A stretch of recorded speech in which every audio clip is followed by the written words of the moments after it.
Hello friends, welcome to more creative. दोस्तों, आज 10 अगस्त दिन रविवार है। वह हिंदी में भादो और कृष्ण पक्ष की प्रतिपदा है। तो चलिए शुरू करते हैं आज की बड़ी खबरें।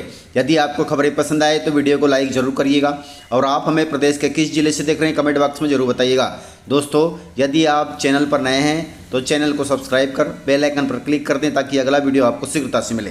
दोस्तों, मध्य प्रदेश में निकली वर्ग 3 चयन परीक्षा स्थगित हो गई है। कर्मचारी चयन मंडल ने स्कूल शिक्षा विभाग और जनजातीय कार्य विभाग के तहत होने वाली वर्ग 3 प्राथमिक शिक्षक चयन परीक्षा को फिलहाल स्थगित कर दिया है।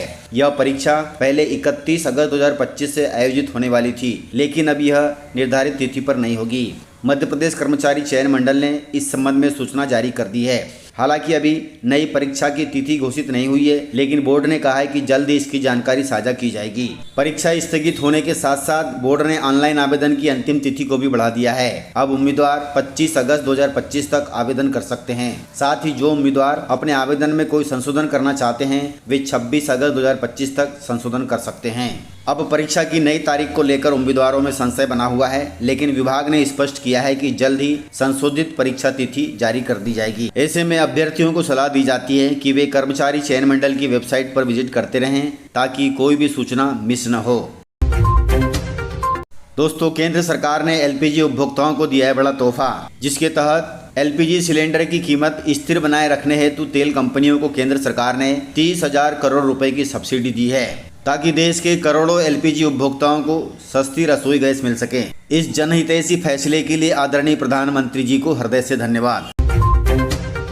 स्कूली छात्रों के लिए जरूरी खबर है। कक्षा 9वीं से 12वीं तक की त्रैमासिक परीक्षा की समय सारणी घोषित हो गई है। आप सभी परीक्षा की तैयारी में जुट जाएं। दोस्तों, लोक शिक्षण संचालनालय द्वारा शिक्षा सत्र 2025-26 के लिए कक्षा 9वीं से लेकर 12वीं तक के त्रैमासिक एग्जाम के लिए टाइम टेबल जारी कर दिया गया है। ये सभी परीक्षाएं 28 अगस्त से प्रारंभ होगी। इन परीक्षाओं के लिए आप सभी तैयारियों में जुट जाएं। टाइम टेबल की विस्तृत जानकारी के लिए आप अपने स्कूल से संपर्क कर सकते हैं। दोस्तों, केंद्र सरकार की योजना के तहत नौकरी पाने वाले तथा देने वाले दोनों को होगा बड़ा फायदा। इसके तहत हर महीने मिलेंगे 3,000 रुपए। दोस्तों, कर्मचारी भविष्य निधि संगठन अर्थात ईपीएफओ ने नौकरी करने वालों के बाद अब नौकरी देने वालों के फायदे की स्कीम शुरू करने जा रहा है। आपको बता दें कि ईपीएफओ प्रधानमंत्री विकसित भारत रोजगार योजना के तहत अब कंपनियों तथा फैक्ट्रियों को हर नए कर्मचारी की नियुक्ति पर 3,000 रुपए प्रति माह प्रोत्साहन राशि दी जाएगी। इस योजना का उद्देश्य संगठित क्षेत्र में रोजगार को बढ़ावा देना और युवाओं को ज्यादा से ज्यादा नौकरी देना है। इस योजना से उन कंपनियों को भी लाभ मिलेगा जो नए या पुराने कर्मचारी जो पहले ईपीएफओ छोड़ चुके हैं और वे उन लोगों को दोबारा से नियुक्त करते हैं। अर्थात नौकरी छोड़ चुके युवाओं को यदि कंपनी दोबारा रखती है तो कंपनियों को भी फायदा मिलेगा। कंपनी को हर एक योग्य उम्मीदवार की भर्ती पर 1,000 रुपए से लेकर 3,000 रुपए हर महीने इंसेंटिव दिया जाएगा। यह राशि एम्प्लॉय की सैलरी के आधार पर तय की जाएगी और यह पेमेंट डीबीटी के माध्यम से जारी किया जाएगा। दोस्तों, यह योजना 1 अगस्त 2025 से लागू हो गई है, जो 31 जुलाई 2027 तक प्रभावी रहेगी। इस योजना के तहत राशि केवल उन्हीं कर्मचारियों और कंपनियों को मिलेगी जो ईपीएफओ से रजिस्टर्ड होंगे। दोस्तों, मध्य प्रदेश में हुआ है एक और नया घपला।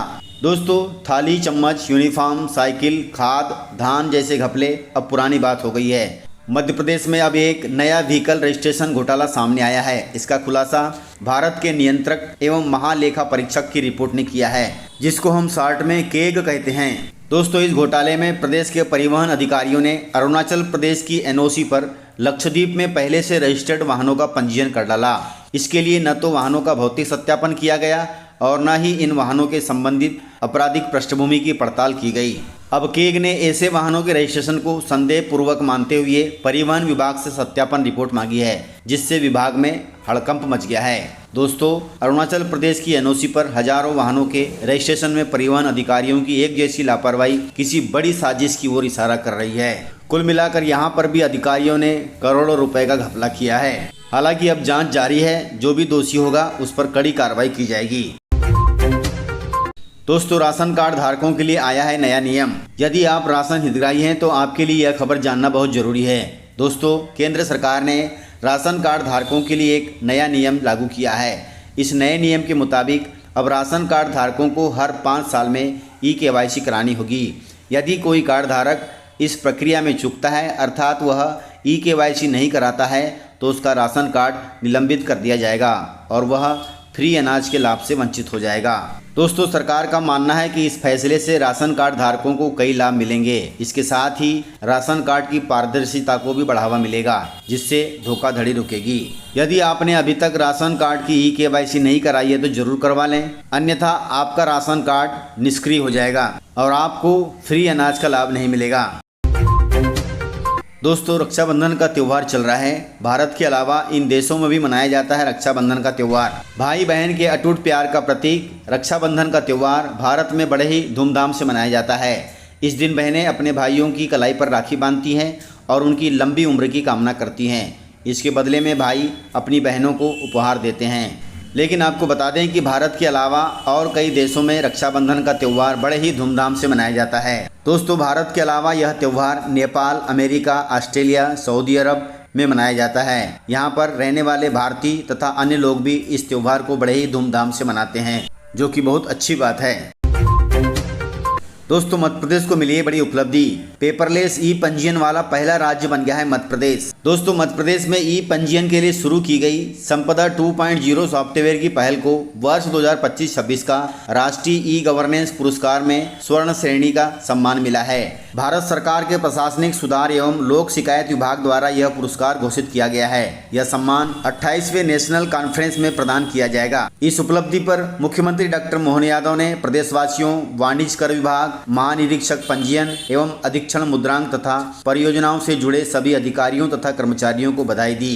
कुल मिलाकर प्रदेश में अब राजस्व के काम सभी पेपर पर नहीं होंगे, अर्थात सब कंप्यूटराइज होंगे और इस काम को करने में मध्य प्रदेश देश में नंबर 1 पर है। सरकार की इस व्यवस्था से आमजन तथा किसानों को काफी राहत मिलेगी। दोस्तों, मध्य प्रदेश को मिली है नई स्लीपर वंदे भारत ट्रेन की सौगात। मध्य प्रदेश के रेल यात्रियों का लंबा इंतजार अब जल्द ही खत्म होने वाला है, क्योंकि प्रदेश को नई स्लीपर वंदे भारत की बड़ी सौगात मिल रही है। यह प्रीमियम ट्रेन 3 राज्यों मध्य प्रदेश, उत्तर प्रदेश और बिहार के प्रमुख शहरों को जोड़ेगी। नई वंदे भारत स्लीपर ट्रेन भोपाल से पटना के बीच चलेगी, जिसकी स्वीकृति मिल चुकी है। रेलवे अधिकारियों के अनुसार यह ट्रेन दिसंबर में चालू हो सकती है, जिससे इस रूट पर यात्रा करने वाले यात्रियों को काफ़ी राहत मिलेगी। लाडली बहनों के लिए जरूरी खबर है। मध्य प्रदेश की 400 लाडली बहनों से ठगों ने ठग लिए लाखों रुपए। दोस्तों, मामला इंदौर का है। इंदौर में लोन दिलाने का झांसा देकर करीब 400 महिलाओं से लाखों रुपए की ठगी की गई है। एक निजी फाइनेंस कंपनी ने इन महिलाओं को 1 लाख रुपए तक का लोन दिलाने का वादा किया था और हर महिला से 3500 रुपये तक की प्रोसेसिंग फीस वसूली। जब लाडली बहनों को महीनों तक लोन नहीं मिला तो उन्होंने जानकारी उठाई, तब कंपनी के ऑफिस तथा फ़ोन बंद मिले। तब जाकर इन महिलाओं को ठगे जाने का एहसास हुआ।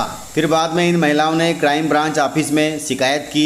अधिकांश महिलाओं ने बताया कि कंपनी के एजेंटों ने पहले 150 रुपये रजिस्ट्रेशन फीस के नाम पर लिए, फिर प्रोसेसिंग फीस के रूप में 3500 रुपये वसूले गए। कुछ महिलाओं से तो 5000 रुपये से लेकर 50,000 रुपये तक वसूले गए हैं। इसलिए ध्यान रखें, किसी भी अनजान के बहकावे में न आए, अन्यथा आप ठगी का शिकार हो सकते हैं। आपका अकाउंट खाली हो सकता है। मैं आपसे बार बार कहता हूं और प्रतिदिन इस संबंध में आपको सतर्क भी करता हूं, इसलिए सावधान रहें। आजकल कुछ लोग बस यही काम कर रहे हैं और उनको कोई न कोई मुर्गा मिल जाता है। दोस्तों, इस प्रकार से खबरें थी। यदि आपको खबरें पसंद आई हो तो वीडियो को लाइक, शेयर एंड सब्सक्राइब जरूर करें। तो मिलते हैं सर अगले वीडियो में, तब तक के लिए जय हिंद, जय भारत, जय MP।